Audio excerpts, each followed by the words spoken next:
Hora de falar agora sobre Jorge Sampaoli, o preferido de 9 entre 10 torcedores do Galo para substituir o Cuca. Mas quero te explicar por que o Sampaoli é uma das últimas opções para os acionistas atleticanos. A resposta é: a primeira passagem do Sampaoli deixou inúmeras cicatrizes. O Sampaoli não é que ele foi mal, ele foi extremamente mal em diversas ocasiões. Vou contar um episódio específico. Em meio à pandemia do coronavírus, com o Campeonato Brasileiro ocorrendo, mas com uma série de restrições, e o Sampaoli pegando no pé dos jogadores, Sampaoli, os membros da sua comissão técnica e seu gerente de futebol, Andreatta, fizeram uma festa. Festa para comemorar o aniversário do Andreatta e, ao que consta, com a presença de mulheres da noite. Pois bem, a partir desta festa, em meio a uma série de restrições no futebol, por conta exatamente do coronavírus, Sampaoli e seus auxiliares acabaram pegando a doença. E o pior, acabaram transmitindo a doença para os jogadores. O Atlético chegou a fazer partidas no Campeonato Nacional com muitos desfalques e isso acabou pesando na classificação final do time. Se fosse só esse episódio, tudo bem, mas a relação, o dia a dia com o Sampaoli era terrível. Cara que cobrava de forma extremamente grosseira os dirigentes, passando do tom em todas as vezes em relação a reforços, em relação a investimento, em relação a reajustes salariais. Sampaoli não cumprimentava praticamente ninguém e mais, afastava pessoas da confiança da diretoria. Membros da comissão técnica fixa não podiam nem sequer ver os treinos do Sampaoli. É por conta de todas essas circunstâncias que hoje Rafael, Rubens Menin, Ricardo Guimarães, entre outros, são contrários a chegada de Sampaoli. Ele está ficando por fim da fila. O Atlético já recebeu alguns nomes importantes, como de Tite, como por exemplo do Carlos Carvalhal, Sérgio Conceição. Pedro Martins tem o problema da multa de 4,5 milhões de dólares.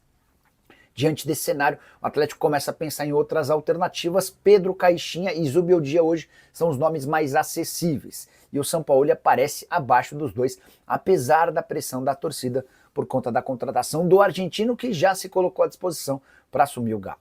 Hora de falar sobre o Galo, que já está no plano D, em sua busca por um substituto para Cuca. Você sabe, o Cuca foi demitido nessa sexta-feira. E os 3 primeiros alvos já descartaram qualquer tipo de negociação. Sérgio Conceição e Carlos Carvalhal não querem trabalhar no Brasil. Já Pedro Martins, que trabalha hoje no Al Garrafa do Catar, entende que a multa rescisória seria um enorme entrave.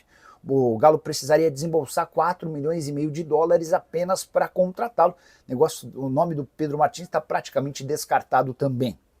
A partir daí, o Atlético vai voltar suas fichas a técnicos que já haviam sido especulados. O Jorge Sampaoli segue sendo prioridade, a preferência entre torcedores atleticanos, mas a diretoria hoje trabalha com outras alternativas. Pedro Caixinha, desempregado depois de cair no Santos. Ramon Dias, desempregado depois de pedir demissão no Olímpia. E Luiz Zubeldia, que não se empregou depois de deixar o São Paulo, são nomes especulados. Só para completar em relação ao Atlético, a CNRD condenou o Galo ao pagamento de quase 5 milhões de reais pela compra de Daverson junto ao Cuiabá. O Daverson já nem está mais no Atlético, foi negociado com o Fortaleza e por lá está afastado, e essa dívida segue pendente.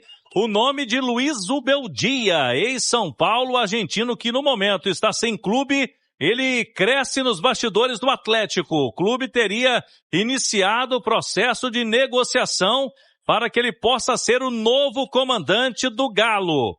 O treinador que dirigiu São Paulo na temporada passada e uma parte deste ano.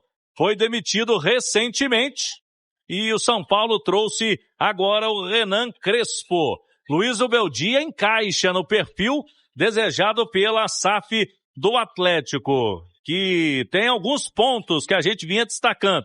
Perfil de jogo, viabilidade, adaptabilidade ao processo da SAF, comportamento, entre outros. O nome do Jorge Sampaoli está totalmente descartado.